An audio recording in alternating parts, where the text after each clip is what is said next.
Estamos em Castelo Branco, no alto da colina da Cardosa, o ponto mais alto da cidade. E ao longo dos séculos foi nesta vertente que o povoado se desenvolveu. Um povoado com origens na pré-histórica, mas que se vai alicerçar fundamentalmente a partir do momento da criação do Estado português, nos finais do século XII.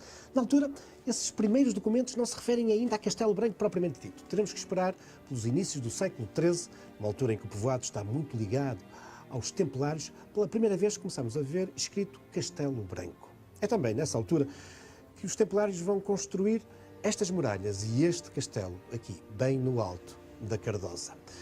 O povoado vai-se desenvolver ao longo dos séculos seguintes. Em 1510, o rei Dom Manuel vai-lhe atribuir Carta de Foral. É, na altura, uma das principais vilas das Beiras.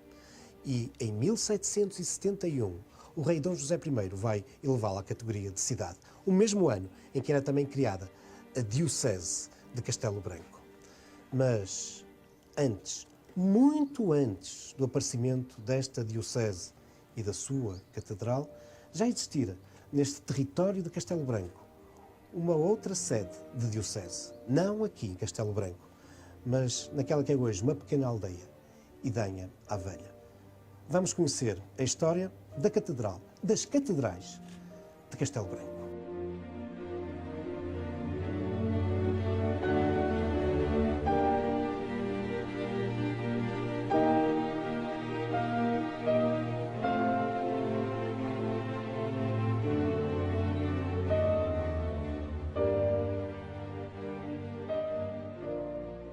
Idanha à Velha é hoje um pequeno povoado com cerca de 50 habitantes, mas se recuássemos menos de 2000 anos, estaríamos naquela que era uma importante cidade romana na Península Ibérica, a Egitânia. Estão por aí os vestígios, as marcas da importância dessa cidade, num grande número de epígrafes, de inscrições, em restos de construções. Por exemplo, a Torre de Menagem, aquela torre medieval do século XIII, alicerça-se no antigo templo do Fórum dessa cidade. Terá sido ainda na época romana que o cristianismo terá chegado à Egitânia. O que nós sabemos, no entanto, é que em épocas posteriores, já no reino suévico, era um bispado.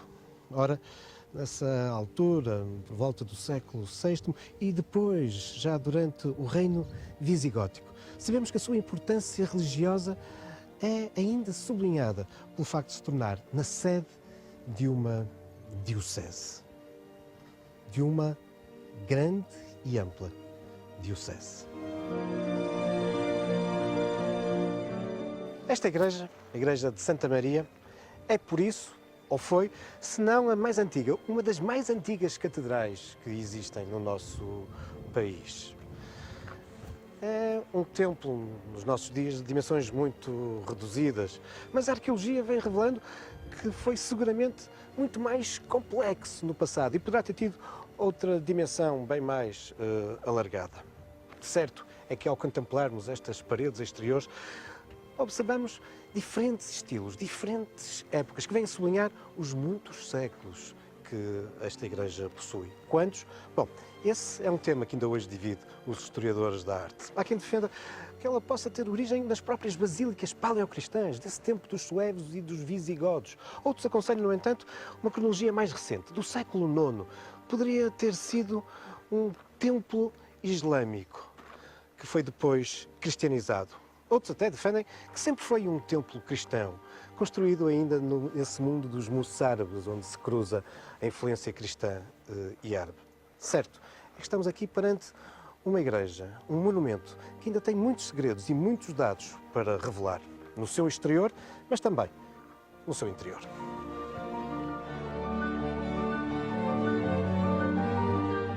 A velha Catedral de Idanha é um amplo edifício que, apesar das muitas marcas que evidenciam profundas reformas e reconstruções, nos torna igualmente claro que ele será uma parcela incompleta de um conjunto que em épocas passadas foi mais amplo. Aliás, o facto de apresentar nos nossos dias os vestígios de antigos batistérios dos séculos VI e VII no exterior evidencia de um modo claro que noutras épocas, outras estruturas e outros espaços foram aqui utilizados.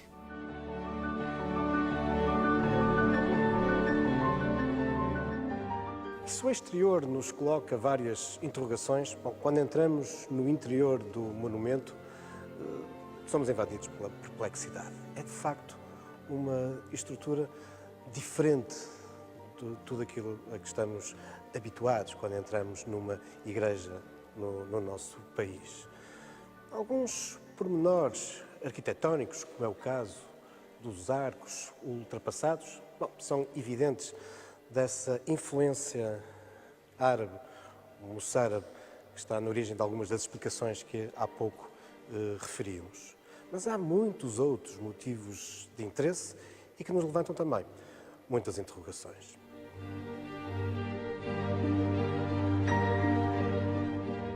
A própria planta do edifício atual levou já alguns investigadores a colocarem até a hipótese de que o imóvel que hoje observamos e que reutilizou na sua construção muitos elementos, incluindo colunas, da cidade romana, colocam a hipótese, dizia, de ter sido edificado na época da ocupação islâmica, não como um templo, mas sim como um palácio.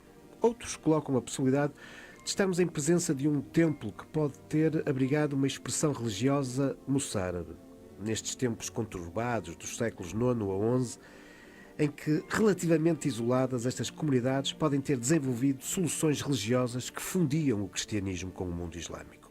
Certo é que terá sido mais tarde, no século XII, os novos senhores deste território, os templários, a recuperarem o edifício arruinado que aqui se encontrava e a condicionar em grande parte o aspecto do templo que chegou até aos nossos dias.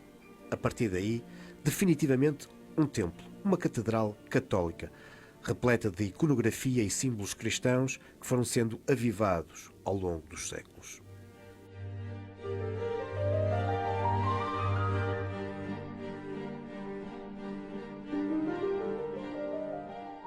É verdadeiramente impressionante o número de epígrafes, de velhas inscrições romanas de épocas posteriores que nós podemos contemplar em Idanha Velha. Há mesmo aqui um museu epigráfico.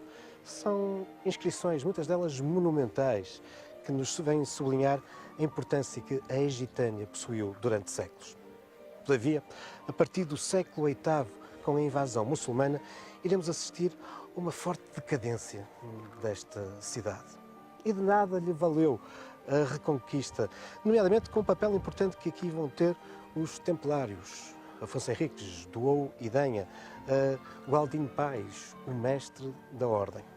A verdade é que Idanha encontrava-se num terreno bastante desabrigado, exposto às razias árabes e também às frequentes incursões cristãs. Um território de difícil defesa.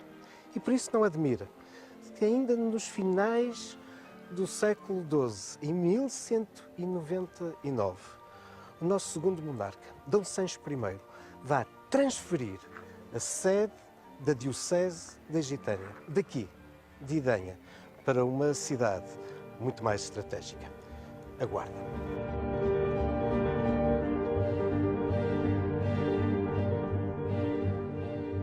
A Diocese da Egitânia, agora sediada na Guarda, continuava a ser um vasto território.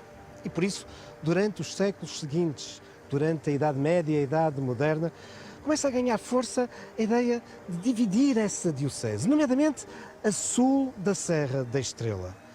É um percurso difícil do ponto de vista histórico, essa deslocação para sul, mas era um percurso que iria ser feito.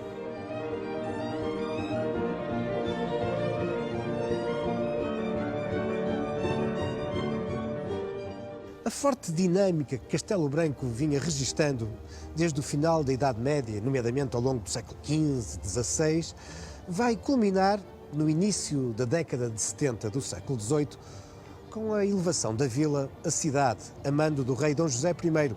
Aliás, o monarca vai também pressionar o Papa Clemente XIV a criar, com sede nesta nova cidade, uma nova diocese, algo que se concretiza em 1771.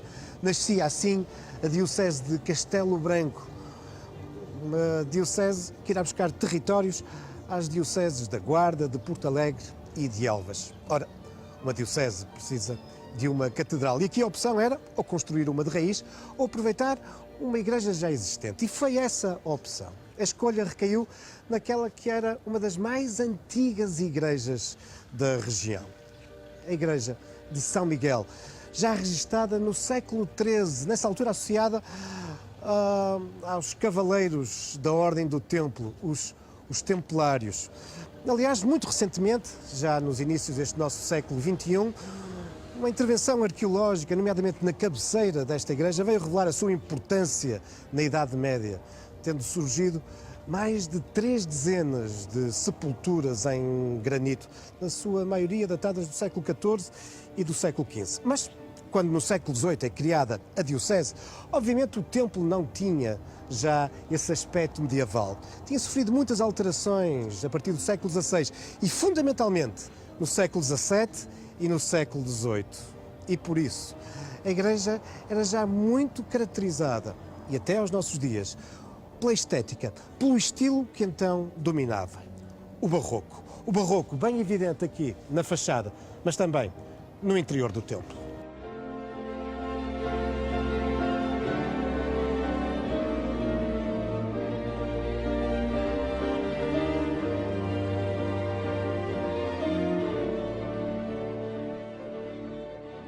Com efeito, embora as abóbadas e o imponente arco-cruzeiro que divide a nave da Capela-Mor denotem ainda a estética renascentista bem presente no início do século XVII, é, no entanto, o barroco que chama de imediato a atenção de quem entra no templo, devido à riqueza e exuberância dos altares laterais em talha dourada. É um trabalho exímio destes altares que, em muitos aspectos, denotam já a estética do rococó. Merece igualmente referência, na entrada da igreja, um belíssimo altar relicário, bem assim como a monumental sacristia onde se guardam muitos dos objetos do tesouro da catedral.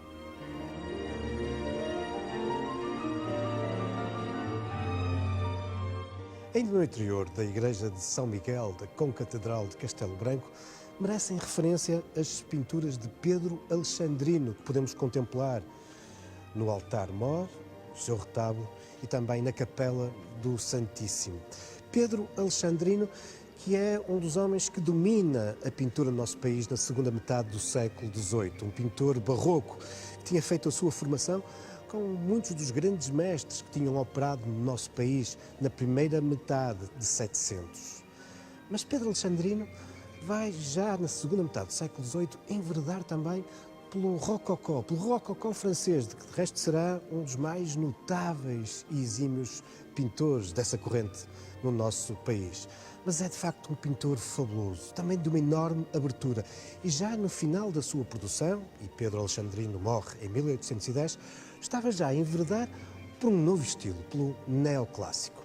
Pedro Alexandrino, que ficará conhecido como o pintor dos frades, não só porque grande parte da sua produção pictórica tem a ver com temas religiosos, mas porque ele se envolveu também no restauro de muitas igrejas de Lisboa e da região de Lisboa, que tinham sido destruídas com o terremoto de 1755.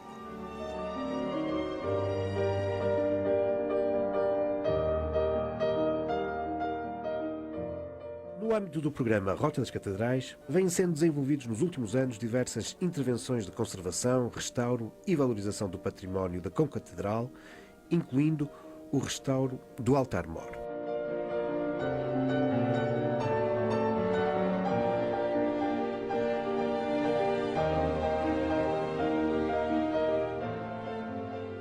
A escassas centenas de metros de distância da Catedral ergue-se o belíssimo Paço Episcopal.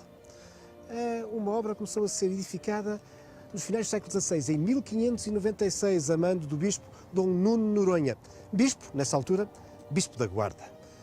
Teríamos que esperar ainda algum tempo para ver surgir a diocese de Castelo Branco, mas o bispo da Guarda deslocava-se muitas vezes a esta vila em crescente importância. E daí este belíssimo paço. Não só o edifício, mas também toda a vasta propriedade de que ele é da cabeça. Nos nossos dias, e há já algumas décadas, o Paço Episcopal foi transformado no Museu de Castelo Branco, o Museu Francisco Tavares Proença Júnior.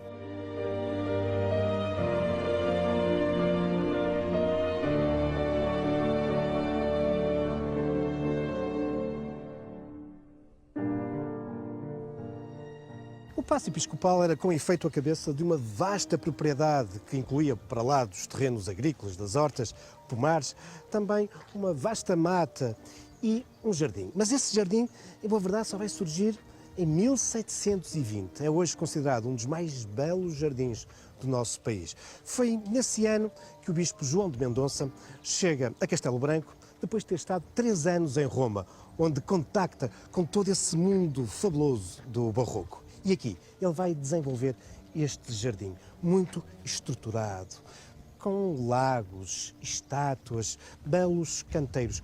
É um ambiente claramente cênico, teatral, barroco, fazendo apelo também aos sentidos, a todos os sentidos. Viajar, passear por este jardim é de facto um motivo constante de apelo à visão, à audição, ao olfato. Sim, é um jardim apelativo este do Paço Episcopal de Castelo Branco, o Jardim de São João Batista. Claramente barroco, terá tido provavelmente como autor um arquiteto italiano que lhe conferiu o formalismo tão característico da jardinagem barroca que então dominava em Itália. Entre as diversas partes que o compõem, salienta-se o patamar principal, o Jardim de Buxo, com 24 talhões limitados por sebes, com 5 lagos com repuxos, numa alusão às 5 chagas de Cristo. Aliás, há aqui muitos outros símbolos, com estátuas que representam o ciclo do zodíaco, as 4 partes da Terra ou as estações do ano. Numa escadaria junto ao palácio, com 33 degraus, os mesmos anos que Cristo tinha quando foi crucificado, observam-se estátuas de santos e doutores da Igreja. Outra área importante é o Jardim Alagado, com um grande lago e jogos de água. Aqui, para lá dos canteiros, destacam-se 2 escadarias monumentais. A do lado poente apresenta-nos os apóstolos.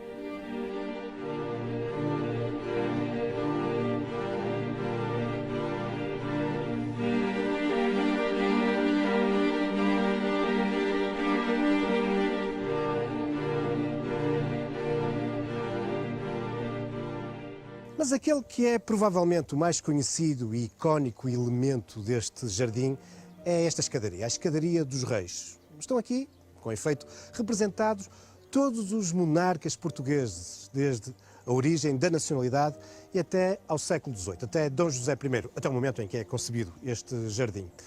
Estão aqui a primeira e a segunda dinastia e também o Conde Dom Henrique, bem no centro, lá no alto, o pai do nosso primeiro monarca. Estão aqui voltados para aquele que é um dos principais lagos do jardim.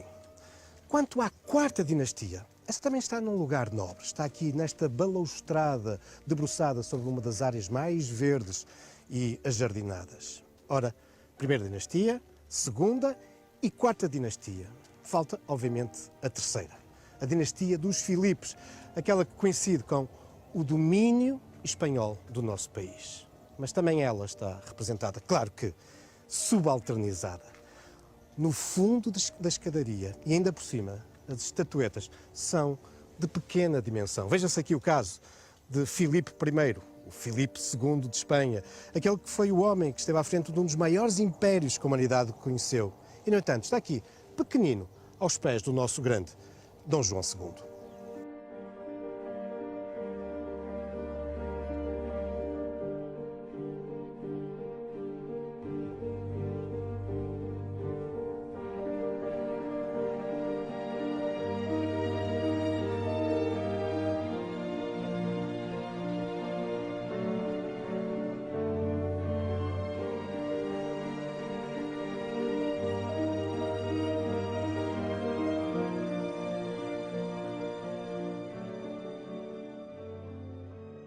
A estética barroca fica também associada à presença dos azulejos e aqui neste jardim barroco eles também estão presentes, mas em boa verdade são produções muito mais recentes, mas que na sua decoração não deixam de evocar esse barroco do século XVIII.